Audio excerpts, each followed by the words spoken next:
Okay, 11th class. Now we are starting here decision making statements.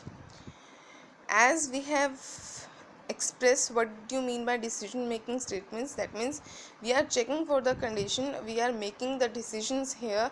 Either the condition is true or false. We have only the two positive values here, either true or false. If the condition is true, then the processing will be gone, as the block of statements would be executed. If the condition is false, so what to do there? So there are some kinds of statements here. One by one we are over discussing. So first we are taking here if conditions. If condition, that means where we have to check for the condition. If the condition is true, then the block of statement would be executed, otherwise it would be out of the program, or you can say exit from the if statement. How can we do it?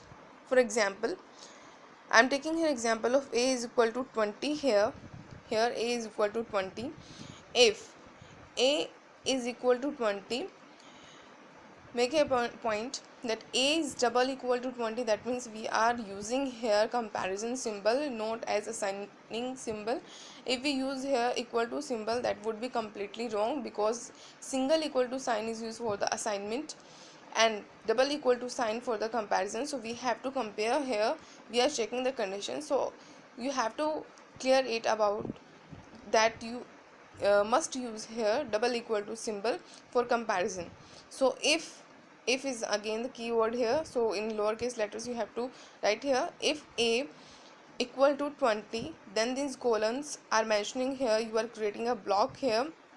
Leave the space for indentation, because in any programming language nothing is there without any meaning, without any logic. So here we are using the concept of indentation, because we don't have termination symbol as semicolon.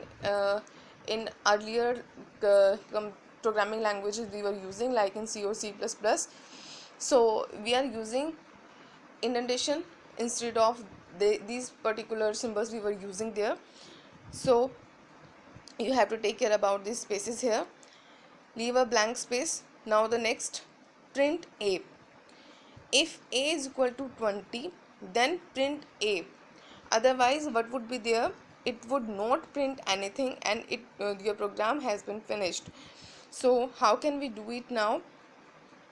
We have to make a flow chart for that. So how can we do it? Start with the round corner rectangle box here. Now the condition we are checking here. In the start symbol we can also mentioning here input, that is square or rectangle box we can use here to assigning this value here. If we make here flowchart for that. Now the condition would be checking here. If the condition is true, then if code, then this code would be executed. If it's false, so it would come automatically at the end point and nothing will be printed here. So let's take another example here. If I take here another example, let's see. If I pass here var, as var is a variable name, you can say xyz, whatever variable you can take here. Now we are getting here 300. We are getting here 300. Now we are checking here if var is greater than equal to 500, then these colons you have to mention here. Then print var. In the previous example we are just printing here a as a character. Output would be a, because in double quotes we have printed here the character, not we were using their value of variable. In the next example we are using here variable, not as a string. So if the condition is true, then the value of that particular variable will be printed, otherwise nothing will be printed here. So let's see how it would be run. Var is equal to 300 if var is greater than equal to 500. Here is condition false, because 300 is not equal to or greater than 500. So this print statement would not be executed. Automatically it would come out from this program here. So it would not print any message, any kind of information to you if the condition is false. If the condition is true, then only it will print here var, that means the value of var 300, if only in case when the condition is true. So the next one is if else. How can it run if else? Only a simple difference is here. In if statement, there was nothing message will be printed to you if the condition is false. Now in this kind of statement, if you have condition as false, so else part would be executed, and else part, it may have any particular statement or message or whatever statement you are given there, the block of that else part would be executed. So in both the cases, either true or false, you will have a definitely a fixed message or a fixed value you will get there, so that you know your program is successful or not for the execution. So how can it run? Let's see.